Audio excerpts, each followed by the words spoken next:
en ese milagro alegre, colorido y triunfante que soy Flandes, un campo de dalias, la construcción de la catedral, la conquista del océano, la independencia marítima y política, la extensión ilimitada, la batalla contra el mar, el escalda, las arenas, la sal, las inundaciones y al mismo tiempo la búsqueda frenética de agua que se puede beber.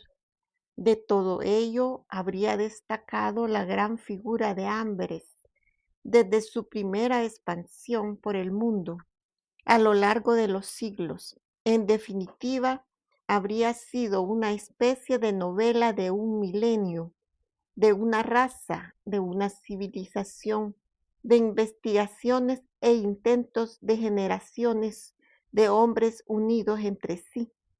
Habían vivido y muerto como células de un organismo gigantesco, sin alterar su unidad y perfección, su desarrollo. Van Bergen, un poeta, utilizó todo su poder épico para esta obra. Poseía algo primitivo y violento en su espíritu. Amaba sobre todo la grandeza y la fuerza de quien sabe hasta qué lejano atavismo conservó su gusto por la lucha. La pelea lo animó, su imaginación recreó un mundo a su imagen, un mundo de luchas y guerras entre las cosas y los hombres. En el fondo de cada visión que le asaltaba había una idea de batalla. Siguió siendo bárbaro, brutal, fogoso. Tenía el gusto, la pasión por los colores vivos, brillantes y llamativos de violencia, de grandes escenas. Lo encontró instintivo. Piensa en la imagen más atrevida, la que te impacta de inmediato, la que te hace estremecer, la que te hace sufrir, pero que se impone con fuerza que no se puede olvidar. También fue bárbaro en la elección de sus palabras. Los manejaba con una especie de torpeza poderosa, una pesadez que consiguió efectos sorprendentes. Se habría dicho que las palabras mismas luchaban entre sí.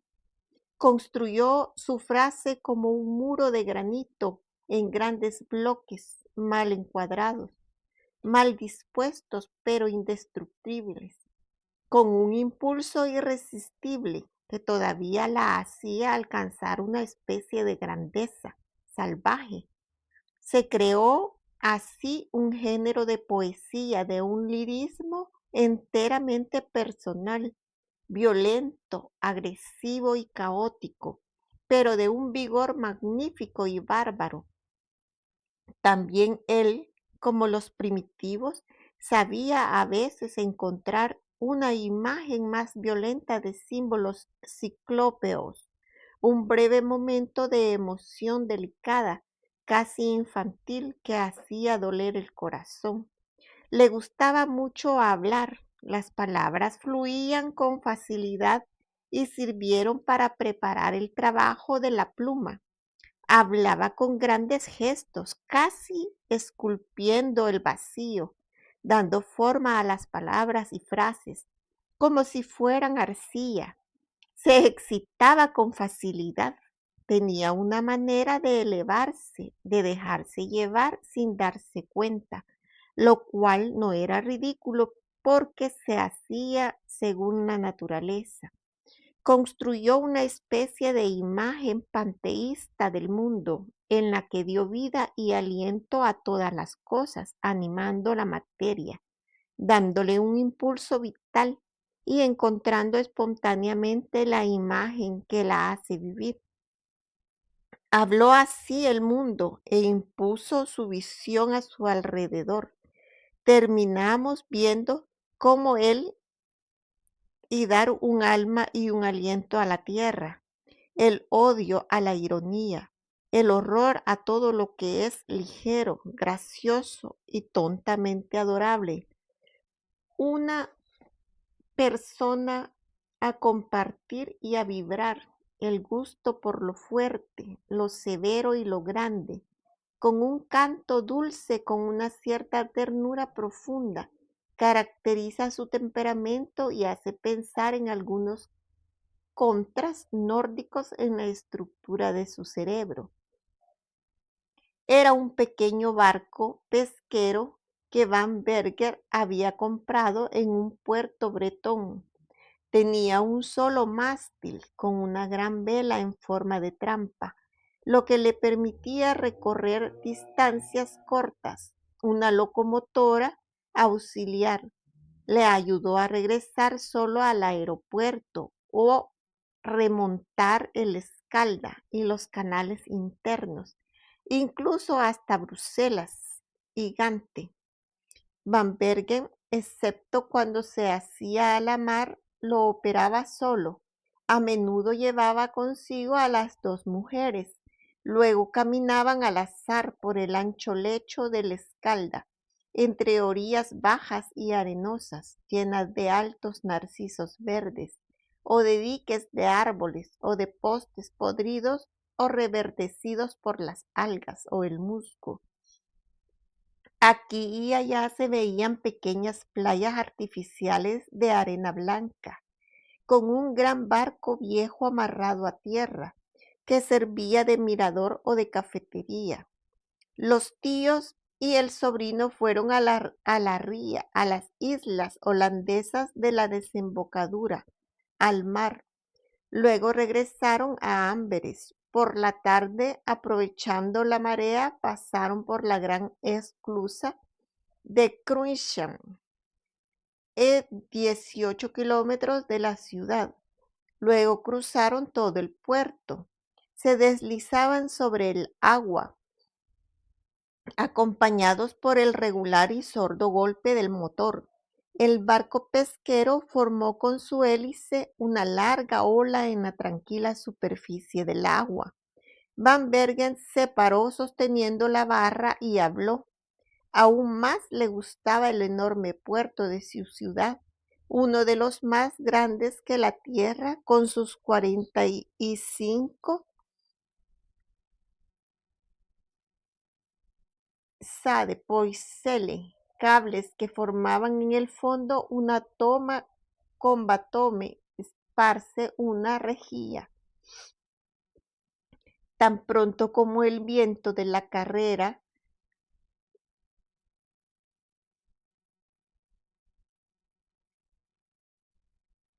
automovilística que parecía ser todo una tradición más pequeña.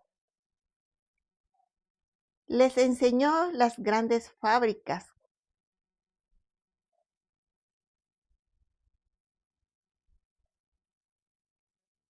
cruzaron palanganas llenas de aguas sucias y de aguas grasosas llenas de aceite. Algunos pequeños y rápidos remolcadores desfilaron en vano hacia el astillero, con la bandera azul cuadrada blanca al viento, mientras otros barcos pedían por radio en el despacho del capitán de la Estrella, piloto, el acceso al puerto. Otros más, dos o tres, a veces incluso cuatro, iban marchando atrás, jadeando de fatiga. Un barco enorme que parecía aplastarlos. Estos fumaban, escupían chispas y rugían en un gorgoteo de agua amarillenta, y la colosal masa que lo arrastraba se deslizaba lentamente. Transatlánticos cargueros oxidados sucios, rojos y negros con el color de las escaleras oscurecidas, la cubierta abarrotada, invadida por pasillos y una confusión indescriptible, escupiendo agua por los costados, escupiendo humo, destartalados y sucios, parecían regresar victoriosos de una gigantesca batalla contra el mar. En los almuerzos hacían alarde de letras orgullosas y nombres poderosos: Standard, Red Star, Shell. Había uno que Bamberger parecía preferir, un enorme barco negro bajo el agua y de construcción singular, con un alto castillo de popa y el casco irregular que parecían astillados. Estaba amarrado en medio de la dársena. Los flujos de óxido decoloraban el alquitrán de sus costados, y el plomo rojo expuesto en grandes áreas lo marcaban con una especie de enormes llagas. Ese rojo y negro entre el gris oscuro del puerto parecían sangrar alrededor del barco. Sobre los portones se movían 10 grúas y 7 u 8 aspiradoras. Sus enormes cubos bien abiertos y sus largos tubos articulados como inmensos troncos vertieron un chorro completo de grano americano sobre una flotilla de pequeños barcos y embarcaciones alineadas a su alrededor. Las altas y extrañas grúas parecían inclinarse sobre los vapores. Los enormes aspiradores, rematados por una especie de casco extendido en largas trompetas, hacían pensar en horribles insectos de otro mundo.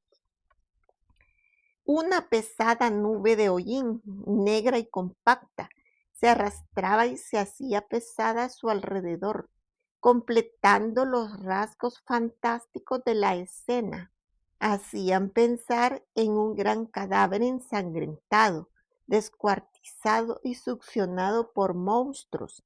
De vez en cuando se escuchaban sirenas. A lo lejos, frágiles, antiguas y con una elegancia de tiempos pasados, las agujas y los campanarios de Amberes, la catedral, el Sten, la autoridad portuaria, San Jacques, San Paulo. A su regreso esperaron a que se levantara el puente de la esclusa, junto a los barcos pesqueros y de carga. Bamberger fumaba su pipa, miraba a su alrededor y respiraba el aire del puerto y del mar con una especie de dicha. Todo esto es necesario para mi trabajo, le dijo a Wilfrida. Verás cómo puedo ponerlo. Resalta mi ciudad. Quiero que sea amada como yo la amo. Quiero formar una pareja indisoluble con nuestros dos nombres. Cuando dices brujas, piensas en Rodenbach. Quiero que pienses cuando dices Amberes, Bambergen. Al final de la esclusa, el puente se elevaba lentamente hasta los 40 metros, con un movimiento similar al de un colosal paquidermo erguido sobre sus patas traseras. El agua en la esclusa hirvió agitadamente. Los barcos se separaron con un movimiento de hélices. El Semmelpuck se deslizó entre los grandes veleros, salió de la esclusa, redescubrió las aguas abiertas, el Escalda y remontó el río hacia Amberes. Incluso Amberes de noche los atraía con una fantástica luces y calles llenas de tiendas.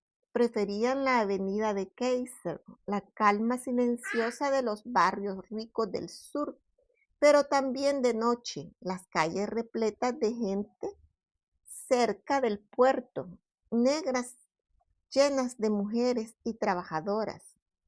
Mucha gente estaba sentada en taburetes a lo largo de las aceras. Habían niños, perros, niñas buscando clientes y pidiendo una copa. Un eco de música salía de las tabernas y de vez en cuando en un rincón se podía ver un viejo farol de aceite al pie de una virgen de piedra.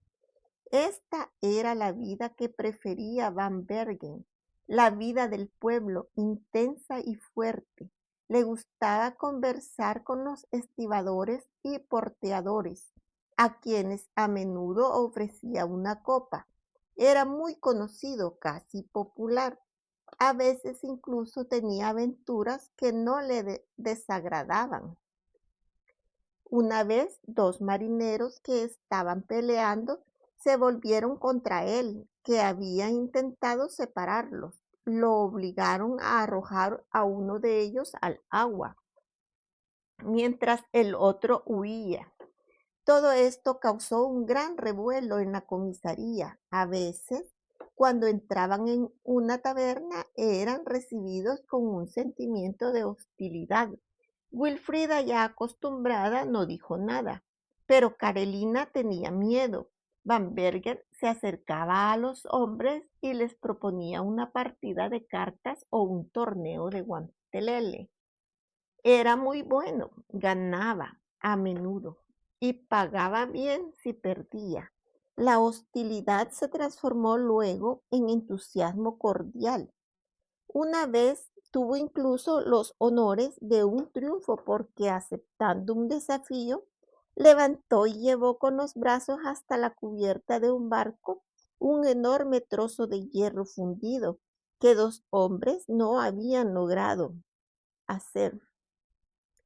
A mediados de febrero, Carolina recibió una carta de Gomar. Él le dijo que vendría a buscarla la semana siguiente.